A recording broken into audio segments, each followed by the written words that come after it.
Good morning বন্ধুরা, welcome back to mister and missus Sadhuka. আবার একটা নতুন ভিডিওর সাথে তোমাদের কাছে চলে এলাম। হ্যাঁ, কাঁচা লঙ্কাটা ফেলে দিয়েছো কেন? ধন্যবাদের সময় কাঁচা লঙ্কাটা দিয়ে দাও। আজকে হলো গিয়ে মঙ্গলবার, আর এখন ঘড়িতে 9:15 বেজে গেছে। এখন থেকেই ভিডিওটা স্টার্ট করলাম। আর এই দেখো, গতকাল আমি করেছি রসবড়া। এবছর সরস্বতী পুজোর তিথিটা এমনভাবে পড়লো, রবিবারও কিছুটা সময় ছিল, সোমবারও কিছুটা সময় পেল। আমার বাড়িতে সরস্বতী পুজো হয় না, কিন্তু আমি রবিবার ধরেই সোমবার করে নিয়েছিলাম ষষ্ঠী। আর গতকাল মানে সোমবার দিন আমাদের কমপ্লেক্সে হয়েছিল সরস্বতী পুজো, সঙ্গে ছিল কমিউনিটি লাঞ্চ। সেখানে হয়েছিল খিচুড়ি, আলুর দম, বেগুনি আর চাটনি, পাঁপড়। তো অনেকটাই খিচুড়ি বেঁচে গেছিলো, সেটা বিকেলবেলা সবাইকে ডিস্ট্রিবিউট করে দিয়েছিল। তো কর্তামশাই খিচুড়ি আর আলুর দম নিয়ে এসেছিলো, কিন্তু এতটাই আনা হয়ে গেছিলো যে ওরা দুজন খেয়ে বাদ বাকি দেখো না কতটা এখনও খিচুড়ি রয়ে গেছে। আর মেয়েও এদিকে ফ্রেশ হয়ে নিয়েছে, চাটা খাওয়া হয়ে গেছে, এবার রেডি হয়ে নিচ্ছে। আর আগেই বলেছিলাম যে গতকাল আমি একটু রসবড়া করেছিলাম, কিছুটা ডাল রেখে দিয়েছিলাম। তো এখন খিচুড়ির সঙ্গে এই ডাল দিয়ে একটু বড়া ভেজে নেবো। আর সেই কারণেই কর্তামশাইকে বলেছিলাম আমাকে পেঁয়াজ, কাঁচা লঙ্কা আর ধনেপাতাটা একটু কুচিয়ে দিতে। আজকে আমরা তিনজনেই টিফিনে খিচুড়ি খাবো। মেয়ে আলুর দম আর রসবড়া নিয়ে যাবে অফিসে দুপুরে লাঞ্চের জন্য। রুটিটা কিনে নেবে। টেবিলের ওপর যে পুজোর প্রসাদটা ছিল, ওটা ছিল কাকিমার বাড়ির সরস্বতী পুজোর দধিকর্মা। এখন ভিডিও এডিটিং করতে গিয়ে দেখি যে রসবড়াটা আমি কিভাবে তৈরি করেছিলাম তোমাদেরকে সেরমভাবে তো দেখানোই হলো না। হয়তো তুলেছিলাম, কিংবা ভুলবশত হয়তো তুলিইনি।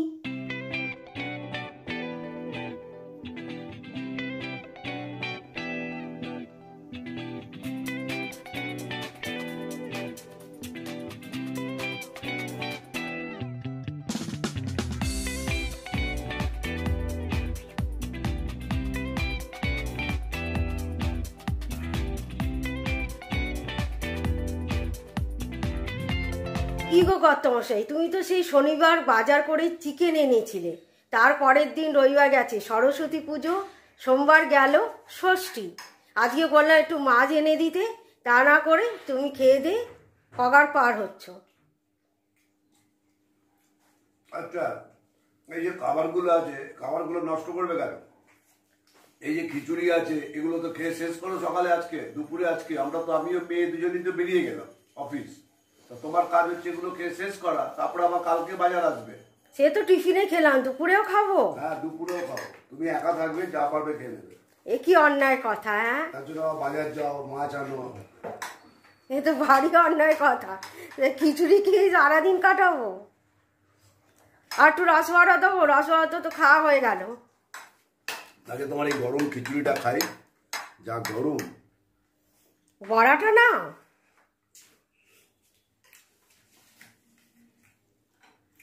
বড়াগুলো ঠান্ডা হয়ে গেছে, দেখো কেমন হয়েছে। ভালো। বুয়া রেডি?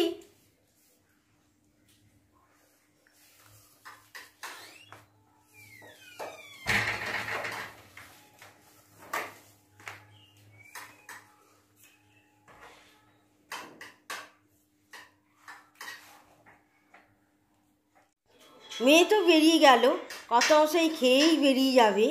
আর বাড়ির গৃহিণীদের যে বিনা মাইনের চাকরি, সেটা এখন আমি শুরু করব।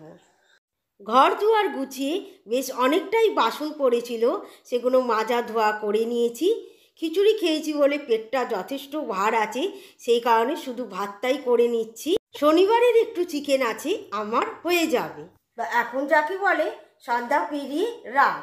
এই দেখো 9:45 বাজে, এখনও বাড়িতে কেউ আসেনি।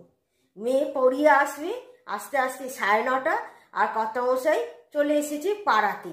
কটা জিনিস লিখিয়ে দিয়েছি, সেটা নিয়ে একেবারে চলে আসবে। কেনাকাটার তো শেষ হয় না। আর আজকে দুপুরে কোনো রাঁধুনি হয়নি, শুধু ভাতটাই করে নিয়েছিলাম। এখন গিয়ে তরকারি করব। ততক্ষণ ওরা আসুক, আমিও ঝটপট তরকারিটা করে নিই। তরকারি বলতে শুধু ডিমের তরকারিই হবে। তো চলো সাথে থাকো। কত বসে ফোন করে জানালো গরম চপ ভাত যে খাবে, আলে আমার জন্য একটা পেঁয়াজি নিয়ে আসো। উনি ওনার জন্য এনেছিল বেগুনি, খেতে খেতে আমার হাতে ধরিয়ে দিয়ে চলে গেল। বেগুনিটা আগে খেয়ে নিই, তারপর খাবো আমার আনা পেঁয়াজি। তো কত বসে ফেরার পথে নিয়ে এসেছে একটা চপ, একটা বেগুনি, একটা পেঁয়াজি, তিনজনের তিনটে। তো বেগুনিটা খেতে খেতে এখানে ক্যারামে ডাক পড়লো, চলে গেল। এই যা করছিল এক্ষুনি, আর বললো মেয়ের জন্য আলুর চপটা রেখে দিয়ে তুমি পেঁয়াজিটা খেয়ে নাও। আমাদের শিবু চপগুলো ভাজি খুব সুন্দর আর টেস্টিও।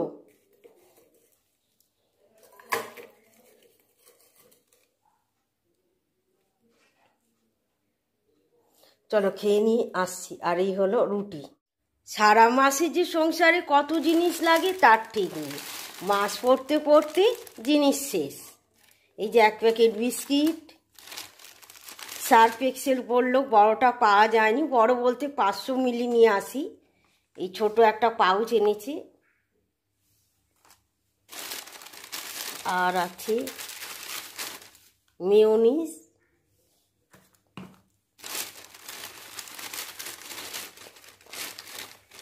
এটা হচ্ছে নাড়ুগোপালের সোমপাপড়ি।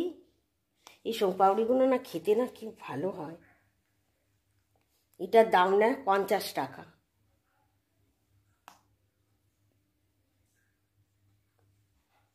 ডিসেম্বর 24-এ।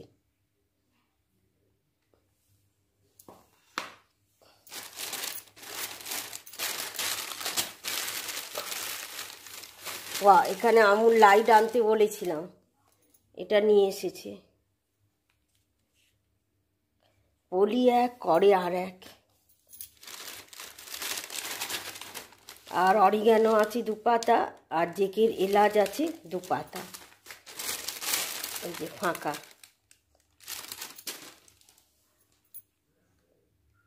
চপ খাওয়ার আগে ডিমগুলো সিদ্ধ বসিয়ে দিয়েছিলাম। ডিম সিদ্ধ হয়ে ঠান্ডাও হয়ে গেছে, এখন আমি ছাড়িয়েও নিয়েছি। আর ডিমের তরকারিটা হবে শুধু ফুলকপি, টমেটোর, পেঁয়াজ, রসুন দিয়ে। যেহেতু কর্তামশাই আলু একদমই পছন্দ করে না, শুধুমাত্র রাতের তরকারি মোটামুটি হলেই হলো। ডিম 3টে ছিল হাঁসের ডিম। আর মশলা বলতে রুটিন মশলা, সঙ্গে থাকবে আদা গুঁড়ো।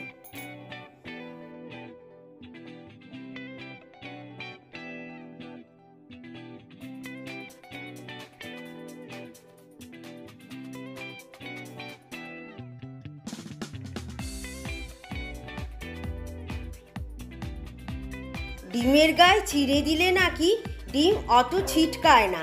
আর দেখো তেল ছিটকে কতটা পর্যন্ত এগিয়েছে।